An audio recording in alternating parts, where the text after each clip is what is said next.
Hello दोस्तों, नमस्कार। स्वागत है आप सभी का SRL एकेडमी के यूट्यूब चैनल पर। कैसे हैं आप सभी लोग? उम्मीद करते हैं कि आप सभी लोग होंगे स्वस्थ होंगे, मस्त होंगे, मजे में होंगे। दोस्तों, आज के इस वीडियो के अंतर्गत हम प्लांट एनाटॉमी जो होती है, कहने का मतलब पादपों की जो शारीरिकी होती है, उसके जो MCQ हैं वो देखने वाले हैं। और ये जो MCQ हैं ये विशेष रूप से लैब असिस्टेंट की एग्जाम जो अभी होने वाली है उसके लिए तैयार किए गए हैं। इस कारण वीडियो को अंत तक जरूर देखें और जो पूरे MCQ हैं उसको अंत तक जरूर देखें। और यदि अभी तक आपने हमारे चैनल को सब्सक्राइब नहीं कर रखा है तो चैनल को जल्दी से जल्दी सब्सक्राइब करें, जिससे कि आप सभी लोगों तक ऐसे वीडियो हैं ये लगातार पहुंचते रहें, आप अपने नॉलेज को बढ़ाते रहें और साथ साथ में जो भी परीक्षा की तैयारी आप कर रहे हैं उस परीक्षा में आपको सफलता मिल सके। तो शुरुआत करते हैं आज के इस MCQ सेशन के बारे में। तो इस MCQ सेशन के अंतर्गत जो हमारा पहला प्रश्न है वो क्या है? देखो, यहां पर जो प्रश्न है ये मल्टीपल चॉइस के प्रश्न हैं, जैसे आपके एग्जाम में आने वाले हैं। साथ साथ में जो प्रश्न है उसके अंतर्गत कुछ मिलान करने वाले प्रश्न हैं, कुछ कथन और कारण पर आधारित प्रश्न हैं, जैसे कि आजकल एग्जामों के अंतर्गत पूछे जा रहे हैं। तो आप सभी प्रश्नों को ध्यान से जरूर देखें और आपको देखकर क्या लगता है वो कमेंट में जरूर बताएं। तो आज का हम पहला प्रश्न देखते हैं और पहला प्रश्न हमारा क्या है? देखो, मेरिस्टेमिक उत्तक की मुख्य विशेषता क्या है? मेरिस्टेमी उत्तक ये पादप उत्तक होता है एक प्रकार का, जिसे हम हिंदी में विभज्योतक भी कहते हैं। क्या कहते हैं? विभज्योतक।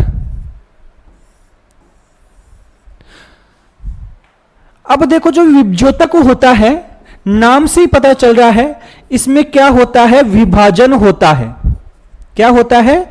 विभाजन होता है। कोशिका में लगातार विभाजन होता रहता है, जिससे कि पादप की क्या होती है, वृद्धि होती है।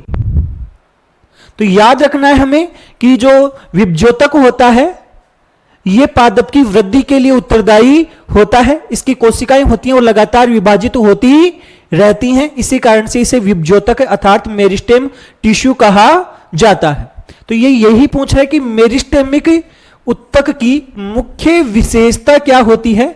इसके अंतर्गत विभाजन की क्षमता पाई जाती है। तो देखो, इसकी कोशिकाएं मृत होती हैं? नहीं भाई, इसकी कोशिकाएं जीवित होती हैं और जीवित कोशिकाओं में लगातार क्या होता रहता है, विभाजन होता रहता है। कोशिकाएं विभाजनशील होती हैं, ये सबसे मुख्य विशेषता होती है। इसके अलावा कोशिकाएं बड़ी होती हैं, ये कोई मुख्य विशेषता नहीं है। कोशिकाएं स्थायी होती हैं, स्थायी नहीं होती हैं, वो स्थायी उत्तक में पाई जाती हैं। तो इसकी सबसे मुख्य विशेषता यही है कि इसकी कोशिकाएं लगातार विभाजित होती रहती हैं, उसमें विभाजन की क्षमता पाई जाती है। तो यह था पहला प्रश्न।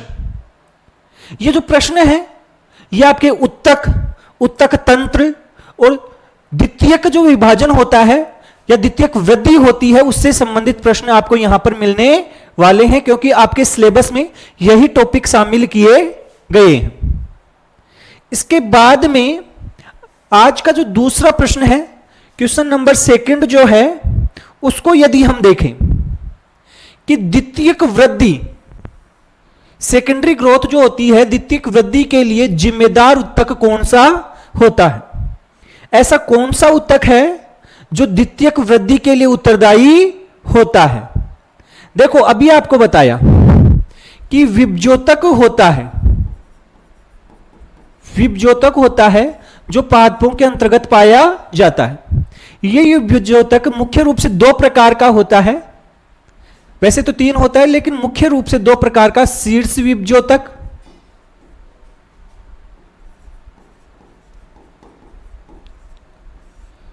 जिसे हम एपिकल मेरिस्टेम कहते हैं, और दूसरा होता है वो होता है हमारा पार्श्व विभज्योतक। दूसरा कौन सा होता है? पार्श्व विभज्योतक, जिसे कि हम लेटरल मेरिस्टेम कहते हैं। तो इस प्रकार से मेनली 2 टाइप्स होता है, हालांकि तीसरा टाइप भी कई बार बोलते हैं, लेकिन मेनली 2 टाइप्स का होता है। इसमें देखो शीर्ष विभज्योतक होता है, ये मान लो कि ये पादप है और ये पादप का तने का शीर्ष भाग है, यहां से कोई शाखा निकली, इसका शीर्ष भाग है, तो ये शीर्ष भाग पर उपस्थित होता है, इस कारण इसको बोलते हैं शीर्ष विभज्योतक। ये जो पार्श्व विभज्योतक होता है, ये आपके जो पार्श्व विभज्योतक होता है ये मुख्य रूप से सहवनी उत्तकों के बीच में होता है, जिसे हम कैम्बियम कहते हैं, और ये पादपों में मुख्य रूप से द्वितीयक वृद्धि करवाता है। क्या करवाता है भाई? द्वितीयक वृद्धि। देखो पादप की जो लंबाई में वृद्धि होती है, पादप लंबाई में वृद्धि कर रहा होता है, उसे हम बोलते हैं प्राथमिक वृद्धि। और पादप की मोटाई में जो वृद्धि होती है, शुरुआत में पादप का तना पतला सा होता है, धीरे धीरे मोटा होता जाता है, तो जो मोटाई में होने वाली वृद्धि होती है उसे हम बोलते हैं द्वितीयक वृद्धि। और ये जो द्वितीयक वृद्धि होती है ये पार्श्व विभज्योतक अर्थात आपके लेटरल मेरिस्टेम के कारण होती है। तो देखो एपिकल बताया आपका शीर्ष वाला, इंटरकेलरी बीच वाला होता है, ये लेटरल होता है, साइडों के अंतर्गत पाया जाता है, तो ये आपकी द्वितीयक वृद्धि करवाता है, बाकी स्थायी उत्तक वृद्धि नहीं करवाता है।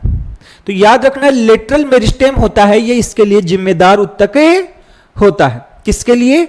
द्वितीयक वृद्धि के लिए। आपको प्रश्न आसानी से समझ में आ गया होगा। अगर कोई प्रॉब्लम है तो आप कमेंट जरूर कर सकते हैं। अब हमारा है प्रश्न संख्या 3, और जो प्रश्न संख्या 3 है ये एक मिलान करने वाला प्रश्न है। यहां पर आपका 2 कॉलम दिए हुए हैं, कॉलम फर्स्ट और कॉलम सेकंड, और इन दोनों का हमें क्या करना है? मिलान करना है, जो एक दूसरे के साथ मैच होते हैं। और जैसे जैसे ये मैच हो रहे हैं उसके आधार पर फिर ये 4 ऑप्शन दिए हुए हैं, और इन चारों ऑप्शन में से हमें चुनना है कि कौन सा ऑप्शन वो मिलान के हिसाब से सही है। तो देखो यहां पर यह है हमारा कॉलम फर्स्ट, यह है हमारा कॉलम फर्स्ट, यह है कॉलम सेकंड। कॉलम फर्स्ट है जिसमें लिखा हुआ है पेरेन्काइमा। पेरेन्काइमा जिसे हम क्या कहते हैं? मृद्युतक कहते हैं। क्या कहते हैं भाई? मृद्युतक। तो ये पेरेन्काइमा होती है, इसकी कोशिकाएं होती हैं, ये गोलाकार कोशिकाएं होती हैं, विशेष रूप से पतली झिल्ली वाली, मतलब कोशिका झिल्ली पतली होती है, और ये वृद्धि कर रही होती हैं, जीवित कोशिकाएं होती हैं। तो इसके साथ मैच होता है पेरेन्काइमा के साथ जीवित कोशिकाएं, और पतली दीवार उनकी होती है। फिर आती हैं कोलेनकाइमा कोशिकाएं। कौन सी आती हैं? कोलेनकाइमा, जिन्हें कि हम स्थूल कोणोतक कहते हैं, हिंदी में उसे कहा जाता है स्थूल कोणोतक। और ये आ जाएंगे हमारी असमान मोटाई की कोशिकाएं। फिर आती है हमारी स्क्लेरेनकाइमा, जिसे हम दृढ़ोतक कहते हैं। क्या कहते हैं भाई? दृढ़ोतक। और ये जो होती हैं ये आपकी लिग्निन युक्त मृत कोशिकाएं होती हैं। कैसी होती हैं? लिग्निन पाया जाता है और मृत कोशिकाएं होती हैं। ये किसी भी पादप को सहारा प्रदान करने का कार्य करती है। इसके बाद में मेरिस्टेम अभी आपको बताया था, विभाजनशील कोशिकाएं होती हैं। तो कॉलम फर्स्ट और कॉलम सेकंड है, इस हिसाब से क्या हो जाएंगे? मैच हो जाएंगे। तो फर्स्ट वाला मैच हुआ है सेकंड के साथ, तो एक के साथ जिस भी ऑप्शन में सेकंड है वो ऑप्शन रखना है, बाकी आपको हटा देना है। तो ये भी हट जाएगा और ये भी हट जाएगा। बी वाला मैच हुआ है किसके साथ? थर्ड के साथ। बी इसमें थर्ड है और इसमें फर्स्ट है, तो ये भी हट जाएगा। आपका सही ऑप्शन रह जाएगा ऑप्शन ए। तो क्वेश्चन नंबर 3 के लिए सही जो ऑप्शन है वो रह जाएगा आपका ऑप्शन ए। नेक्स्ट देखो भाई, क्वेश्चन संख्या 4, और यह भी मिलान करने वाला ही प्रश्न है। कैसा प्रश्न है भाई? मिलान करने वाला। वही 2 कॉलम है और हमें मैच करना है। ऐसे प्रश्न बहुत पूछे जाते हैं जिसमें मैच करना होता है और फिर उसके हिसाब से ऑप्शन हमें चुनना होता है। तो हमें बदलते पैटर्न के अनुसार हमारी तैयारी को भी बदलना पड़ेगा। देखो भाई, लेंटिसेल होते हैं, ये क्या होते हैं? ये एक तरीके के रंध्र होते हैं। लेकिन ये रंध्र होते हैं तने में पाए जाते हैं। किस में पाए जाते हैं? तने में। ये तने के रंध्र हैं। अब रंध्र जो होते हैं वो गैसों के विनिमय का कार्य करते हैं। रंध्र जो भी होते हैं वो क्या करते हैं? गैसों के विनिमय का कार्य करते हैं। लेकिन किस में करेंगे? ये करेंगे हमारे तने में। तो ये तने में गैसों के विनिमय का कार्य करते हैं। इसके बाद में स्टोमेटा, जिन्हें हम वैसे रंध्र कह रहे हैं, पत्तियों में जो पाए जाते हैं, और ये भी गैसों का विनिमय करते हैं, लेकिन किसके अंतर्गत है? पत्तियों के अंतर्गत आपका कार्य करते हैं। इसके बाद में आ जाएगा पेरिडर्म, और पेरिडर्म होता है ये आपका द्वितीयक सुरक्षा का कार्य करता है। फिर आ जाएगा कॉर्क। कॉर्क होता है एक प्रकार का मृत उत्तक। तो ये मैच करने पर देखेंगे तो ए में आएगा आपका 3rd नंबर। 3rd वाले रखने हैं, बाकी हटाने। बी वाला आ जाएगा आपका 2nd नंबर। तो ये 2nd नंबर है, यहां पर भी यहां पे 1st नंबर है, तो ये भी हट जाएगा। ऑप्शन ए होगा इसके लिए क्या हो जाएगा? सही आंसर हो जाएगा। तो ये था हमारा क्वेश्चन नंबर 4। इसके बाद में अभी हम देखने वाले हैं प्रश्न संख्या 5।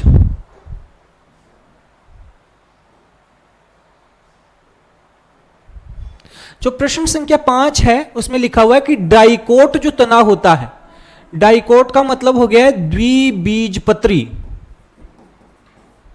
द्विबीजपत्री। डाइकोट तनों में वस्कुलर जो बंडल होते हैं वो कैसे होते हैं? तो डाइकोट तने के अंतर्गत जो वस्कुलर बंडल होते हैं वलयाकार अर्थात गोलाकार स्थिति में पाए जाते हैं।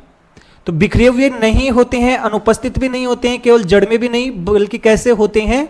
वलयाकार होते हैं, गोलाकार रूप में ये सहवन बंडल होते हैं, ये उपस्थित होते हैं। अब हम देख रहे हैं क्वेश्चन संख्या 6। प्रश्न संख्या हम 6 देख रहे हैं। देखो भाई, ये हमारा कथन और कारण पर आधारित प्रश्न है।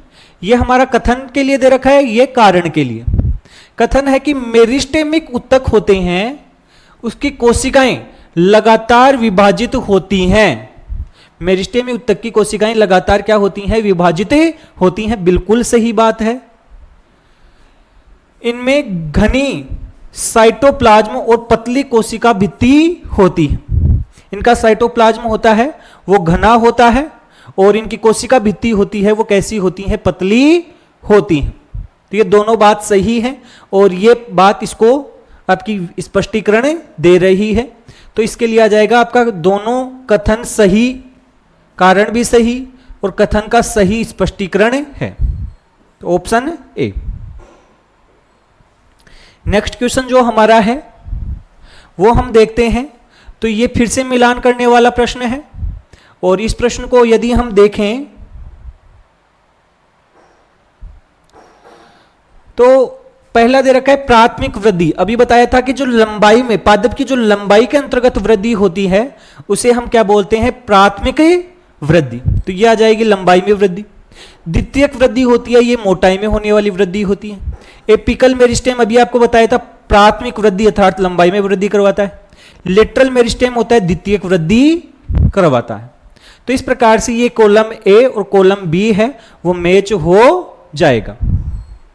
तो इसमें यदि हम देखें तो प्राथमिक वृद्धि वाला 2 नंबर से ए है वो 2 नंबर से मैच कर रहा है, तो ये ऑप्शन हट गया, ये भी हट गया। द्वितीयक वृद्धि है वो 1st नंबर से मैच कर रहा है, बी में 1st आएगा, तो ये हट जाएगा। ऑप्शन ए होगा वो क्या हो जाएगा? सही आंसर हो जाएगा। तो ये हो गया है हमारा क्वेश्चन नंबर 7। अब हम देखने वाले हैं क्वेश्चन नंबर 8। और जो क्वेश्चन नंबर 8 है, यदि इस प्रश्न को हम देखें, इसमें पूछ रहा है कि वेसल्स, वेसल्स का मतलब होती हैं वाहिकाएं, जो कि हमारी किस में होती हैं? जाइलम में होती हैं। वेसल्स अर्थात वाहिकाएं अधिक विकसित होती हैं। कौन से पादपों के समूह के अंतर्गत ये वाहिकाएं होती हैं, ये ज्यादा विकसित होती हैं? तो जिम्नोस्पर्म नहीं होती है, सबसे विकसित पादपों का समूह होता है एंजियोस्पर्म, इसके अंतर्गत ये सबसे अधिक विकसित होती हैं। तो याद आपको रखना है, यह प्रश्न शायद हमने पहले भी करवाया था कि एंजियोस्पर्म समूह के जो भी पादप होते हैं उसमें वाहिकाएं अर्थात वेसल्स होती हैं, ये सबसे अधिक विकसित होती। नेक्स्ट प्रश्न देखो भाई, प्रश्न संख्या 9, आज के हमारे एमसीक्यू सेशन का प्रश्न संख्या 9। और ये जो प्रश्न है यदि इसको हम देखें तो देखो क्या है कि फ्लोएम में भोजन का परिवहन होता है। फ्लोएम में जो भोजन का परिवहन, देखो जाइलम होता है, ये पानी का परिवहन करता है, पानी और खनिज लवणों का, पानी और खनिज लवणों का। कहां से करेगा भाई पानी और खनिज लवण? जड़ों के द्वारा अवशोषित होते हैं, तो जड़ों से किस ओर? पत्तियों की ओर करता है। तो यहां पर जो प्रवाह होता है वह एक दिशा में होता है। और इसके अलावा यदि हम देखें फ्लोएम के लिए, तो फ्लोएम होता है ये भोज्य पदार्थों का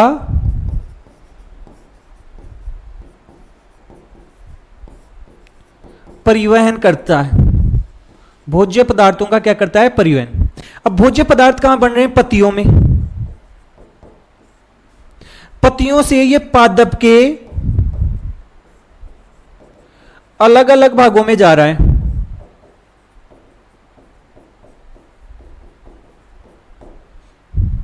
तो इसमें देखो प्रवाह था वो एक ही दिशा में था, जड़ से किस ओर जा रहा था? पत्तियों की ओर। इसमें प्रवाह होता है, अलग अलग शाखाएं होती हैं, उनसे अलग अलग दिशाओं में होता। तो इस प्रकार के प्रवाह को हम द्विदिशीय अर्थात दोनों दिशाओं में प्रवाह कहते हैं। तो ऊपर की ओर नहीं होता है, नीचे की ओर भी जरूरी नहीं है, नीचे से ऊपर की ओर, ऊपर से नीचे की ओर, दोनों तरफ ये हो रहा। तो द्विदिशीय प्रवाह होता है, केवल जड़ से तना ये नहीं भाई। तो ये था हमारा प्रश्न संख्या 9। और अब हम देखने वाले हैं प्रश्न संख्या 10। और प्रश्न संख्या जो 10 है, यदि इसको हम देखें कि जो मोनोकोट, मोनोकोट का मतलब हो गया एक बीजपत्री। मोनोकोट का मतलब हो गया एक बीजपत्री। एक बीजपत्री जड़ में जो जाइलम होता है, इनकी संख्या कितनी होती है? एक बीजपत्री के अंतर्गत जाइलम जो उत्तक है उसकी संख्या कितनी होती है? तो यह आपको याद रखना है। इसमें आपको कोई ऐसी चीज नहीं है कि आपको वैसे पता चल जाएगा। आपको याद रखना है कि एक बीजपत्री का जो आपकी जड़ होती है, इसके अंतर्गत ये जो जाइलम सहवनी उत्तक होते हैं, उनकी संख्या 6 या उससे अधिक होती है। कितनी होती है भाई? 6 या उससे अधिक होती है। नेक्स्ट प्रश्न हम बात करने वाले हैं और वो है आज का हमारा 11वें नंबर का प्रश्न। प्रश्न संख्या 11। जो डाइकोट कहने का मतलब द्विबीजपत्री तना होता है, इसके अंतर्गत पित्त होता है, वो कैसा होता है? तो डाइकोट तने के अंतर्गत जो पित्त होता है वो बड़ा होता है, अधिक सुस्पष्ट होता है, जबकि एक बीजपत्री में ये या तो अनुपस्थित होता है या बहुत ही छोटा होता है। लेकिन ये किसके लिए पूछ रहा है? डाइकोट के लिए पूछ रहा है, द्विबीजपत्री के लिए पूछ रहा है। तो आपको याद रखना है, बड़ा होता है और स्पष्ट होता है। पित्त होता है वो बड़ा और स्पष्ट होता है। किसके लिए? द्विबीजपत्री तने के लिए।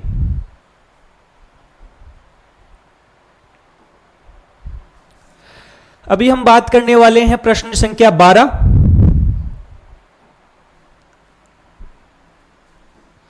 वस्कुलर कैम्बियम, वस्कुलर का मतलब हो गया सहवनी, और कैम्बियम एक प्रकार का विभज्योतक होता है। एक प्रकार का क्या होता है? विभज्योतक उत्पन्न करता है। देखो जो जाइलम और फ्लोएम होता है उसके बीच में जो विभज्योतक होता है उसे हम बोलते हैं कैम्बियम, और ये जो कैम्बियम होता है ये पादपों की द्वितीयक वृद्धि करवाता है। क्या करवाता है भाई? द्वितीयक वृद्धि। और इसी कैम्बियम से जाइलम और फ्लोएम होते हैं, वो विकसित होते रहते हैं और जिसके कारण द्वितीयक वृद्धि होती है। तो द्वितीयक जाइलम और द्वितीयक फ्लोएम होता है वो इसी से बनता है और जिसके कारण ही पादपों की मोटाई में वृद्धि होती है। तो एपिडर्मिस नहीं, ये पत्तियां फूल इनसे तो कोई मतलब ही नहीं है। ये द्वितीयक जाइलम का और फ्लोएम का क्या करवाता है? विकास करवाता है। यह था हमारा प्रश्न संख्या 12। अभी तक हमने 12 प्रश्न देख लिए हैं। आप सभी लोगों को ये प्रश्न कैसे लग रहे हैं कमेंट में जरूर बताएं। क्या आपको इन प्रश्नों से फायदा होता है वो भी आप जरूर बताएं। अगर कोई सजेशन है आपका तो कमेंट में जरूर बताएं। बाकी वीडियो को लाइक और शेयर जरूर करें भाई। नेक्स्ट हम बात कर रहे हैं प्रश्न संख्या 13 के बारे में। जो प्रश्न संख्या 13 है इसमें है हार्टवुड में पाया जाता है। देखो, एक होती है जिसे बोलते हैं हार्टवुड, जिसे हिंदी में अंतः काष्ठ भी कहते हैं, और एक होती है सेपवुड जिसे हम बोलते हैं बाह्य काष्ठ। आप किसी पादप का जब तना काटते हैं तो इसके बीच में गहरे रंग का हिस्सा होता है लकड़ी का। तो बीच वाला जो गहरे रंग का हिस्सा होता है, जो एक प्रकार से मृत होता है, उस हिस्से को कहा जाता है हार्टवुड। ये मृत हिस्सा है, गहरे रंग का होता। ये बाहर का जो हल्के रंग का होता है उसे हम बोलते हैं सेपवुड, और ये बाह्य काष्ठ होती है, ये जीवित है और उसके साथ साथ में हल्के रंग का होता है। तो इसमें पूछ रहा है अब ये गहरे रंग का क्यों है? क्योंकि इसके अंतर्गत टेनिन हो गया, रेनिन हो गया, गोंद हो गया, इन जैसे पदार्थों का क्या हो जाता है? जमाव हो जाता है और जिसके कारण से ये गहरे रंग का होता। तो ये हार्टवुड में पाया जाता है। सक्रिय परिवहन इसमें नहीं होता है भाई, इसमें होता है। ये तो मृत होता है, परिवहन नहीं करता है। परिवहन कौन सा करता है? सेपवुड। सक्रिय परिवहन नहीं करता है, हरा रंग का नहीं होता है, क्लोरोफिल नहीं होता है। इसमें रेजिन और टेनिन होते हैं, ये आपके इकट्ठे होते हैं और इसी के कारण से ये गहरे रंग का दिखाई देता है। नेक्स्ट हम बात करने वाले हैं प्रश्न संख्या 14, और ये जो प्रश्न है, यदि इस प्रश्न को हम देखें कि जो पत्ती होती है, इस पत्ती का जो मीजोफिल होता है वो किससे बना होता है? मीजोफिल कोशिकाएं जो होती हैं, जिसे हम मीजोफिल का मतलब उस पत्ती का मुख्य संरचना जो बनी हुई है, वो जो कोशिकाएं वो किससे बनी होती हैं? तो ये मृद्युतक से बनी होती हैं। किससे बनी होती है? मृद्युतक। और इसी के कारण से पत्ती होती है उसकी संरचना एकदम लचीली सी होती है। तो मृद्युतक कोशिकाएं अर्थात पेरेन्काइमा कोशिकाएं होती हैं। कौन सी? पेरेन्काइमा कोशिकाएं। तो जाइलम और फ्लोएम तो वैसे ही नहीं होंगे, ये तो सहवन उत्तक है। मीजोफिल पेरेन्काइमा से बना होता है, जो एकदम जीवित कोशिकाएं, लचीली कोशिकाएं होती हैं। स्क्लेरेन्काइमा होती है स्थूल कोण होता है, ये थोड़ी सी दृढ़ होती हैं, थोड़ी मजबूत होती हैं। तो इसमें आ जाएगा पेरेन्काइमा अर्थात मृद्युतक। नेक्स्ट है हमारा क्वेश्चन नंबर 15, और ये जो क्वेश्चन है, यदि इस क्वेश्चन को हम देखें कि जो एपिडर्मिस होती है, एपी का मतलब होता है बाह्य, डर्मिस का मतलब होता है त्वचा। बाह्य त्वचा जो होती है, बाह्य त्वचा पर जो क्यूटिकल बनने का मुख्य कारण क्या है? देखो, जैसे आप ऐसे समझो कि ये कोई आपकी पत्ती है, इसके ऊपर की तरफ, इसकी बाह्य त्वचा के ऊपर की तरफ ऐसे क्यूटिकल की एक आवरण पाया जाता है, मोम जैसा एक पदार्थ पाया जाता है। और ये मोम जैसा पदार्थ होता है, ये वाष्पोत्सर्जन को क्या करता है? कम करता है, जिसके कारण से जल की हानि को रोका जा सके। तो याद रखना है, ये जल हानि को रोकने के लिए पाया जाता है। गैसों के विनिमय के लिए रंध्र होते हैं, भोजन का निर्माण ये करता नहीं है, वृद्धि के कारण नहीं होता है, ये जल की हानि को रोकता है। कैसे? वाष्पोत्सर्जन को कम करता है। नेक्स्ट देखो भाई, हम बात कर रहे हैं क्वेश्चन नंबर 16।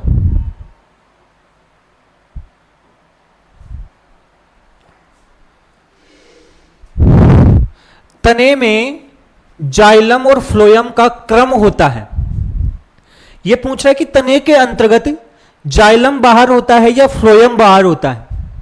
तो देखो, आप बोलते हो तब ऐसे थोड़ी बोलते हो फ्लोएम जाइलम, आप कैसे बोलते हो, पहले बोलते हो जाइलम फिर बोलते हो फ्लोएम। तो आपको याद रखना है जाइलम और फ्लोएम का जो क्रम है उसको आपको याद रखना है अंदर बाहर, अर्थात जाइलम होता है वो अंदर और फ्लोएम होता है वो कैसे होता है, बाहर। किसके लिए, तने के लिए। तो जाइलम होता है वो अंदर और फ्लोएम होता है बाहर। नेक्स्ट हम देखने वाले हैं प्रश्न संख्या 17। और प्रश्न संख्या जो 17 है इसमें बोल रखा है कि ओपन वस्कुलर बंडल मतलब खुला सहवन बंडल जो होता है। अब सहवन बंडल क्या होता है, जाइलम और फ्लोएम होते हैं। जैसे ये जाइलम है, ये हमारा जाइलम है और ये हमारा फ्लोएम है, इनके बीच में कैम्बियम उपस्थित होता है, तब इसे बोलते हैं हम खुला सहवन बंडल। क्या बोलते हैं, खुला सहवन बंडल। और इसी के कारण से जो ये कैम्बियम है ये लगातार क्या बनवाता रहता है, द्वितीयक जाइलम और द्वितीयक फ्लोएम बनवाता रहता है, जिसके कारण से द्वितीयक वृद्धि होती। तो याद रखना, इन ओपन वस्कुलर बंडल या खुला सहवन बंडल होता है, इसके बीच में कैम्बियम पाया जाता है। जाइलम अधिक ये कोई बात नहीं है, फ्लोएम अधिक ये भी नहीं है, पित्त बड़ा होता है ये नहीं, इनमें क्या पाया जाता है, कैम्बियम पाया जाता है। तो ये आज का हमारा था क्वेश्चन नंबर 17। नेक्स्ट देखो भाई क्वेश्चन नंबर 18। यदि हम प्रश्न संख्या 18 देखें तो ये क्या है भाई कि फ्लोएम में भोजन का परिवहन किस रूप में होता है। याद रखना है आपको कि पादप होते हैं जो अपने भोज्य पदार्थ जो कार्बोहाइड्रेट वगैरह होता है उसको किस रूप में संचित रखते हैं, वो रखते हैं हमारे स्टार्च के रूप में। किस रूप में रखते हैं, स्टार्च। तो ये परिवहन भी किस रूप में होता है, स्टार्च के रूप में ही होता है। सुक्रोज, ग्लूकोज, प्रोटीन ये नहीं होगा। तो ये 18 प्रश्न हो गए हैं और 19वां प्रश्न अभी आप देख रहे हैं आपकी स्क्रीन के ऊपर। यह है हमारा 19वां प्रश्न। जाइलम में जल का परिवहन किस बल से होता है। भाई देखो, भूमि में से जल का अवशोषण हुआ और अवशोषण के बाद में यह जल होता है, यह जड़ों से किस ओर जाता है, पत्तियों की ओर जाता है। अब पादप होते हैं, कई पादप 50 फुट के, 100 फुट के, ऐसे भी पादप होते हैं। इतनी ऊंचाई पर पानी कैसे जाता है, कोई मोटर थोड़ी लगी हुई है पादप में कि पानी इतनी ऊंचाई पर चला जाता है। इसके लिए एक तो जो उत्तरदायी होता है वो होता है मूल दाब। कौन होता है, रूट प्रेशर, मूल दाब होता है, वो उत्तरदायी होता है। इसके अलावा पत्तियों में क्या होता है, वाष्पोत्सर्जन, और वाष्पोत्सर्जन के कारण से पानी वहां से बाहर निकलता है। तो पानी जब बाहर निकलता है वाष्प बनकर, तो वहां से खिंचाव उत्पन्न होता है, एक बल उत्पन्न होता है जिसे हम बोलते हैं वाष्पोत्सर्जन खिंचाव। ये जस्ट वैसा ही हो गया कि जैसे आप किसी पाइप को पानी के अंतर्गत डालो, एक पानी की बाल्टी लो और नीचे रख दी और आप खड़े हो जाओ और पाइप डाल के उसको ऊपर की तरफ अपने मुंह से खींचो, तो पानी होगा वो नीचे से खींचकर किस ओर चलाएगा, ऊपर की ओर। तो आप खींच रहे हो मुंह से, वैसा ही यहां पर हो रहा है कि वाष्पोत्सर्जन के कारण से पानी उड़ रहा है वाष्प बनकर। तो इसके कारण से वाष्पोत्सर्जन एक दबाव लगा रहा है, खिंचाव लगा रहा है। इसी के कारण से पानी होता है जड़ों से किस ओर चला जाता है, आपकी पत्तियों की ओर चला जाता है। ये विशेष रूप से याद रख लेना। इस कारण ये ट्रांसप्रेशन पुल होता है। इसे हिंदी में बोलेंगे तो ट्रांसप्रेशन को हम बोलेंगे वाष्पोत्सर्जन,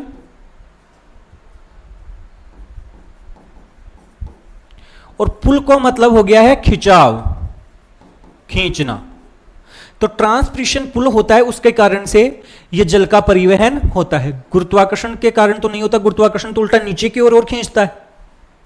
दाब के कारण, हालांकि मूल दाब एक छोटा कारण है, मूल दाब भी इसमें काउंट करते हैं, लेकिन मुख्य कारण यही है, प्रकाश के कारण नहीं। तो ये क्वेश्चन आपके लिए विशेष प्रश्न था। और ये जो अभी देख रहे हैं आपका 20वां नंबर का प्रश्न, प्रश्न संख्या 20, एंडोडर्मिस जिसे हम बोलते हैं अंतस्त्वचा, अंतस्त्वचा की कोशिकाओं में कैस्पेरियन पट्टिकाएं, स्ट्रिप का मतलब होता है पट्टिकाएं, बनी होती हैं। ये कैस्पेरियन पट्टिकाएं जो होती हैं ये अंतस्त्वचा को जल विरोधी बनाती हैं, और इसी के कारण से जो जड़ें होती हैं उससे जल का अवशोषण होता है, तुलनात्मक रूप से, चयनात्मक रूप से पाया जाता है। ये विशेष रूप से सुबेरिन और लिग्निन से बनी होती हैं। कौन सी? कैस्पेरियन पट्टिकाएं जो जड़ों की अंतस्त्वचा अर्थात एंडोडर्मिस में पाई जाती हैं। तो इसके लिए सही हो जाएगा ऑप्शन बी। प्रोटीन से नहीं बनती हैं, स्टार्च से नहीं बनती हैं, सेलुलोज से नहीं बनती हैं, किससे? लिग्निन और सुबेरिन से बनी होती हैं, और उसमें भी विशेष रूप से सुबेरिन आपको याद रखना है। तो इस प्रकार से आज के इस एमसीक्यू के सेशन के अंतर्गत हमने टोटल 20 एमसीक्यू देखे। ये 20 एमसीक्यू हैं, ये आपके पादप उत्तक, उत्तक तंत्र और उसके अलावा द्वितीयक वृद्धि के ऊपर आधारित है। आप सभी लोगों को ये प्रश्न जरूर समझ में आए होंगे, ऐसी हम उम्मीद करते हैं। अगर कोई प्रश्न नहीं समझ में आया तो आप कमेंट कर सकते हैं। बाकी आप सभी लोगों को हमारा ये वीडियो है ये कैसा लगा है? अगर अच्छा लगा है तो वीडियो को लाइक और शेयर जरूर करें। यदि चैनल को सब्सक्राइब नहीं कर रखा है तो चैनल को जल्दी से जल्दी सब्सक्राइब करें। और इसके अलावा यदि आप सभी लोगों को ऐसे ही वीडियो चाहिए, आपको एमसीक्यू की प्रैक्टिस चाहिए होती है, तो आप कमेंट जरूर करें। धन्यवाद।